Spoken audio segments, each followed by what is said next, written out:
¿Cuántos dicen amén? ¿Cuántos hermanos y hermanas dicen amén? Los diezmos siempre han sido, amado hermano, de la misma manera. Siempre hemos diezmado. Siempre hemos diezmado. Yo me recuerdo cuando yo era pequeño, yo no era cristiano. Mi familia diezmaba. Mis abuelos diezmaron cuando se convirtieron al evangelio. Mis abuelos diezmaban y mis abuelos sacaban las primicias. ¿Sabe cómo era esto? Cuando ellos sembraban y ellos cosechaban las primeras lechugas, los primeros repollos, las primeras col, no sé cómo le llaman ustedes aquí. Ellos siempre agarraban lo primero. O incluso cuando nacían sus primeros polluelos de las aves, de las gallinas, ellos siempre tomaban lo primero y lo llevaban a la casa de Dios. Alabado sea el nombre del Señor. ¿Cuánto alaban a Dios? Una bendición diezmar. Y trae, amado hermano, una gran bendición. Le digo a todos los hermanitos nuevos, póngase con el Señor. Reconozca que todo lo que usted tiene, así como lo reconocen los judíos, todo lo que usted tiene no es suyo, sino es que es del Señor. Cuando usted entrega sus diezmos, usted está reconociendo delante de Dios que lo que usted tiene no es de usted, sino que es del Señor. Les voy a volver a leer el pasaje bíblico, amado hermano, que les dolió, que les cayó como ácido en la herida a los que no quieren diezmar. Se los voy a leer de nuevo porque trae una tremenda bendición. Porque yo Jehová no cambio. Fíjese que Él no cambia. Por esto, hijos de Jacob, no habéis sido consumidos. Desde los días de vuestros padres os habéis apartado de mis leyes y no las guardasteis. Volveos a mí y yo me volveré a vosotros, ha dicho Jehová de los ejércitos. Mas dijiste, ¿en qué hemos de volvernos? ¿Robará el hombre a Dios? Sí, si el hombre le roba. Cuando no diezman, el hombre le roba. Mire lo que dice aquí. ¿Robará el hombre a Dios? Pues vosotros me habéis robado y dijiste, ¿en qué te hemos robado? En vuestros diezmos. Aquí lo dice en plural porque hay varios diezmos. ¿Sí o no? Cuando te dan un guirnaldo también tenéis que diezmar del guirnaldo. Cuando te dan un dinero extra y hay una ganancia. ¿De qué se debe diezmar? De todo lo que es ganancia. De tu mensualidad, de tu sueldo, de llámele como se llame. Y cuando te dan una plata extra también de eso se saca el 10% y se entrega en la obra del Señor en manos de hombres. Hola. Hoy quiero hablarles del diezmo. El diezmo consiste en entregarle a la iglesia el 10% de los ingresos. Y este es uno de los principales escollos que se encuentra mucha gente que quiere acercarse a la iglesia cristiana. ¿Realmente hay que entregarle el 10% de los ingresos a la iglesia? Bueno, esto es lo que muchas iglesias enseñan. Algunos me preguntan, bueno, ¿y ustedes por qué no exigen o por qué no cobran diezmos? La respuesta es muy sencilla. Nosotros no cobramos diezmos por integridad. Porque nosotros no somos la nación de Israel. El diezmo pertenece a la ley que Dios le dio a la nación de Israel. Y la iglesia de Jesucristo no es la nación de Israel.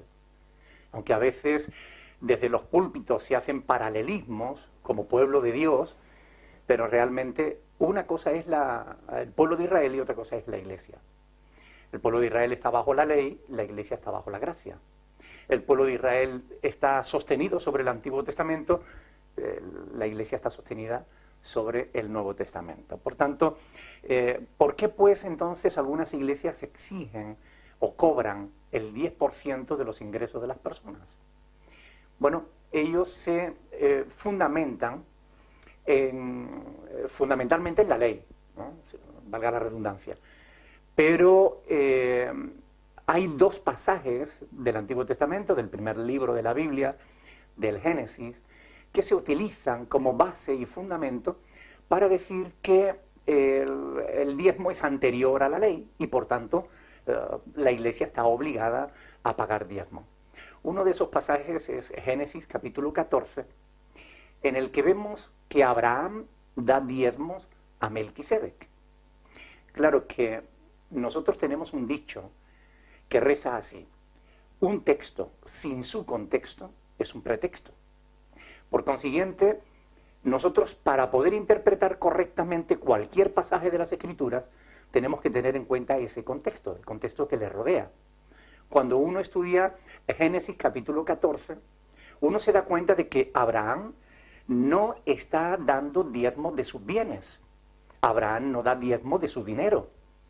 Abraham se mete en guerra con unos reyes que habían arrasado Sodoma y Gomorra, se habían llevado a su sobrino Lot, y Abraham, con 300 criados nacidos en su casa, va a rescatarlo, consigue derrotar a esos reyes y coge un gran botín.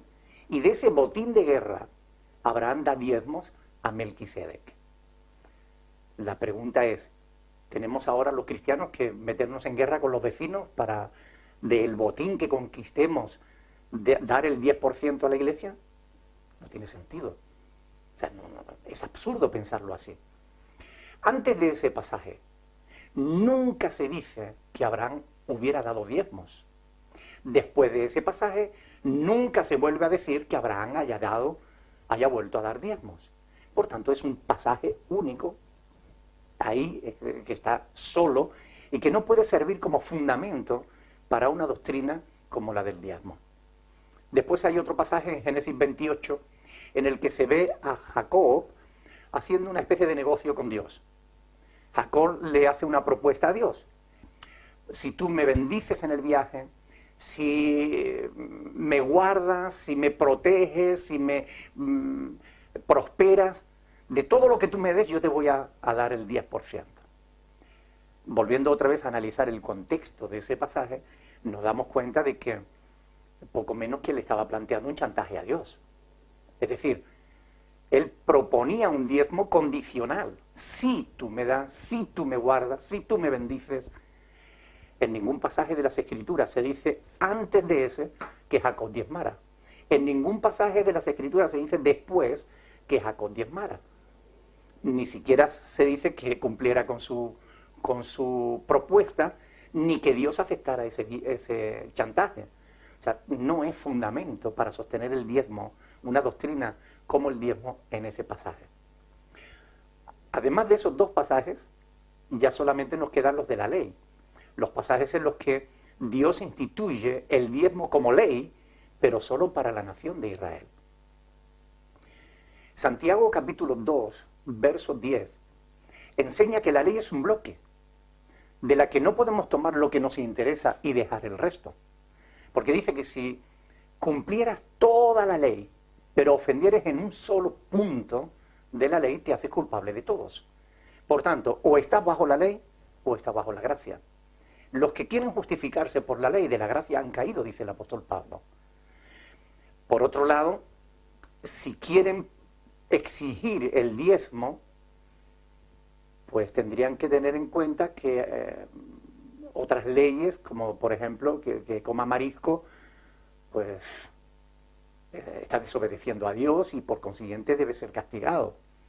O que si uno de estos pastores que quieren, o de estos sacerdotes que quieren cobrar diezmos, pues si tienen un hijo que es rebelde y contumaz, la ley les obligaba a llevarlo a la plaza del pueblo ante los ancianos de la ciudad para que fuera apedreado hasta morir.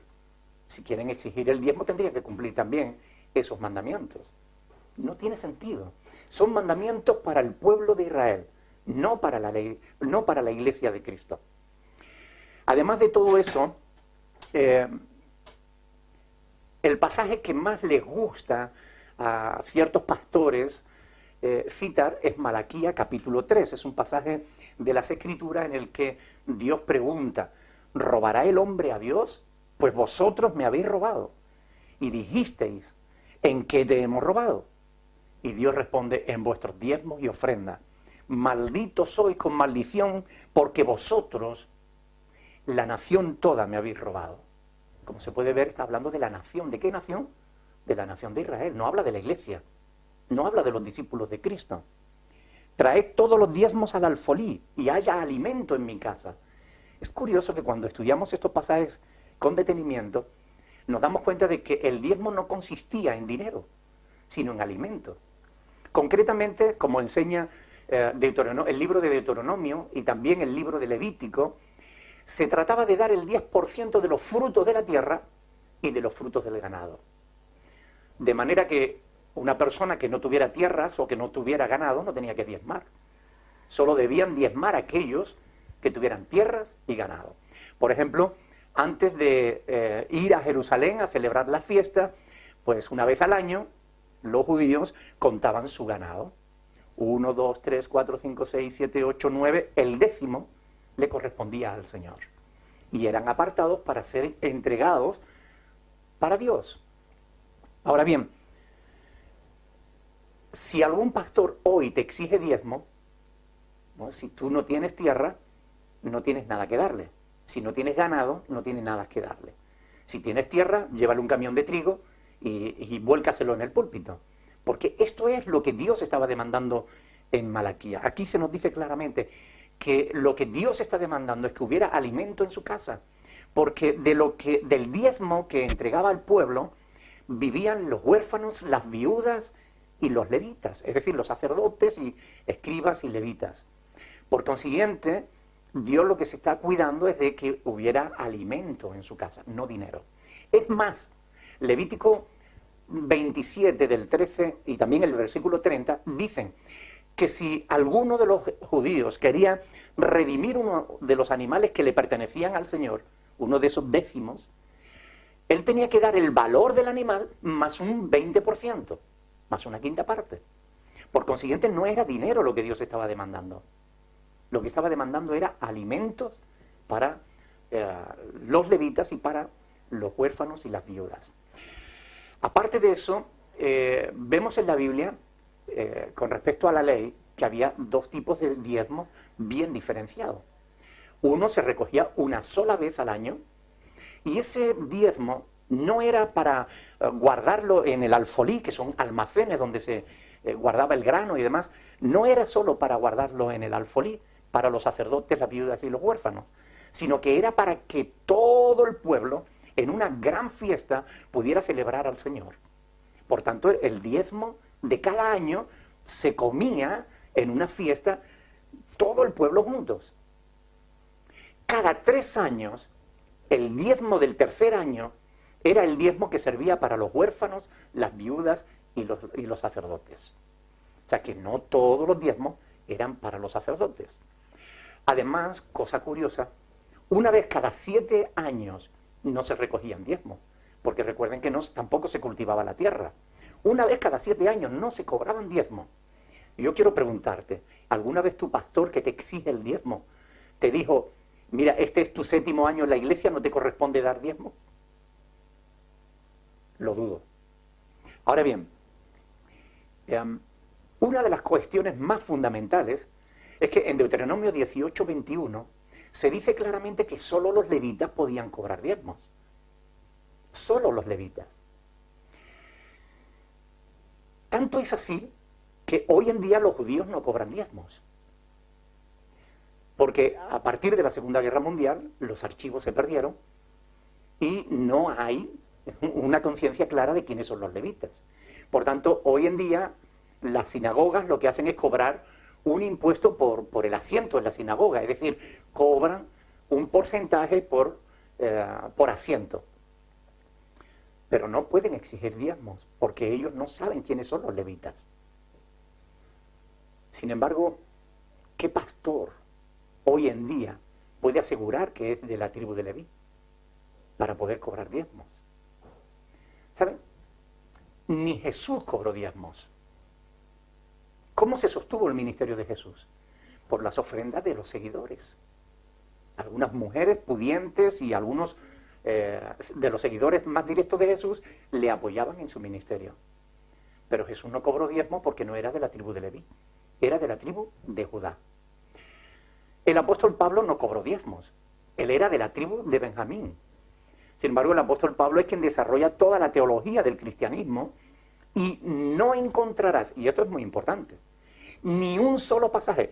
Mire que la Biblia es un libro bastante consistente, bastante grande. Pues en todo este libro no vas a encontrar ni un solo pasaje, escucha bien esto, ni un solo versículo en el que se relacione el diezmo con la iglesia.